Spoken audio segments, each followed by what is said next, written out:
राम राम किसान भाइयों, एक बार फिर से स्वागत है आपका अपने YouTube चैनल खेती खजाना पर, जहां आपको खेती से संबंधित सभी प्रकार की जानकारियां दी जाती हैं।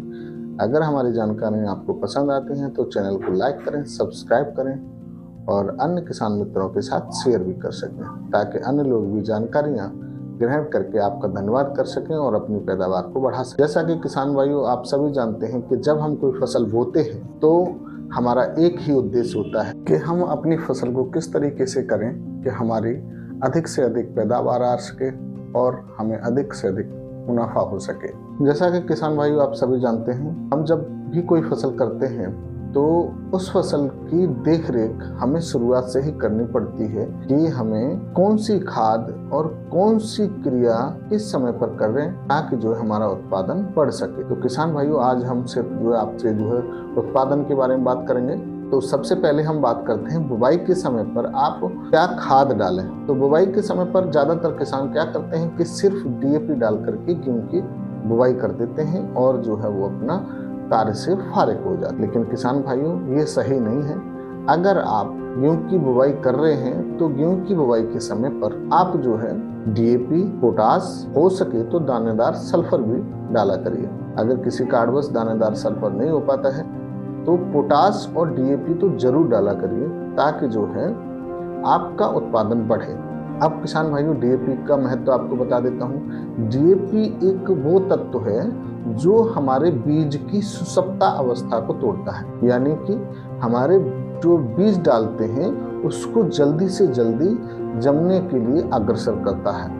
और दूसरा कार्य इसका ये होता है कि ये पौधे को स्वस्थ निकालता है, यानी कि हमारा पौधा जो है मजबूत होगा और स्वस्थ होगा। अब बात करते हैं पोटास की। पोटास का कार्य जो है आपको बुवाई के समय पे नहीं दिखाई देगा, उसका कार्य जो है आपको जब फसल का उत्पादन होगा उस समय दिखाई देगा। उसका कार्य क्या होता है? पोटास से अहम कार्य होता है, वो होता है उसका दाने को चमकदार बनाना, पहला। दूसरा जो है दाने को वजनदार बनाना। तो ये पोटास के कार्य होते हैं। तो किसान भाइयों, जब भी आप जो है गेहूं की बुवाई करें तो DAP और पोटास अवश्य बोएं, इससे आपकी पैदावार अधिक से अधिक हो सके। अब किसान भाइयों, अब बात करते हैं अगली खाद के बारे में। अगली खाद जो है या तो आप पहली सिंचाई से पहले लगाएं या फिर पहली सिंचाई के बाद लगाएं। लेकिन मैं आपसे कहूँगा कि आप जो है यूरिया के साथ में छिटकवा विधि से पानी लगाने से पहले लगाएं। क्या क्या खाद डालनी है किसान भाइयों?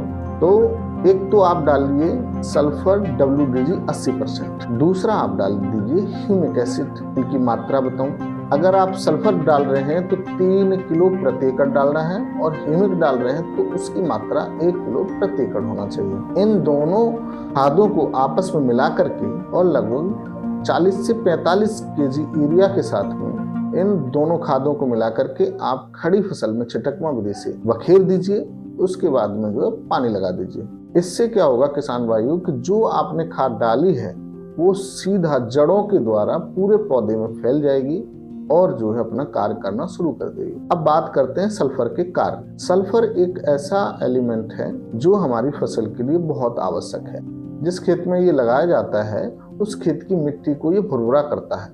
और दूसरा, ये एक तरीके से फंगिसाइड है, तो ये हल्के फुल्के अगर कोई फंगस आने की संभावना है तो उनको भी रोक के रखता है।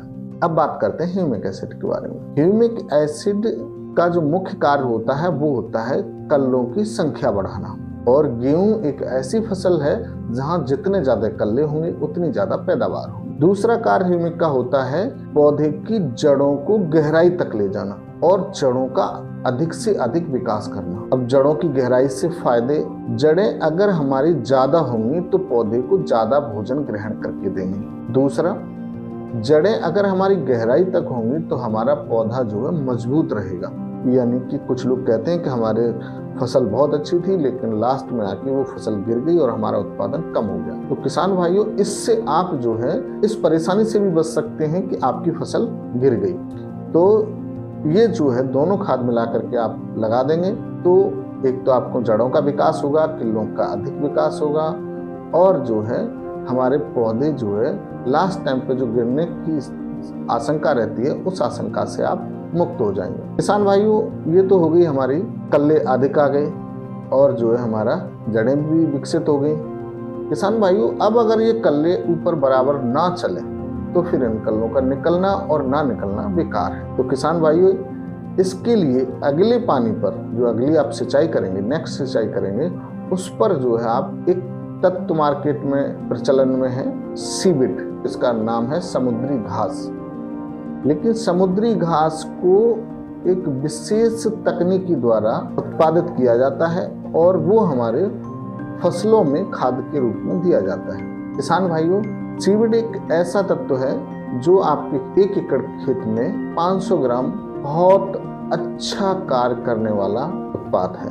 अगर इसको आप लगाते हैं तो ये हमारा जो भी कल्ले निकले हैं उन कल्लों को एक समान लेके जाएगा और इसमें बालियों की संख्या पूरी आएगी। जितने किल्ले होंगे उतने ही जो है बाली निकलेंगी। कभी कभी क्या होता है कि हमने कल्लों के लिए तो खाद डाल दी, कल्ले निकले भी, लेकिन वो बराबर नहीं गए, तो फिर हमें बाद में पता चलता है कि हमारा तो उत्पादन बढ़ा ही नहीं, तो ये खाद बेकार। तो किसान भाइयों, इससे क्या होगा कि ये जो है आपके पौधे के किल्ले जो है वो बराबर जाएंगे और वो उससे जो है पैदावार आपकी बढ़ेगी। तो किसान भाइयों, ये छोटी सी जानकारी आपको कैसी लगी? अगर अच्छी लगी है तो चैनल को लाइक, सब्सक्राइब और वीडियो को शेयर कर दीजिए और देखते रहिए आपका अपना YouTube चैनल खेती खजाना। मिलते हैं किसी वीडियो में, तब तक के लिए जय हिंद, जय भारत।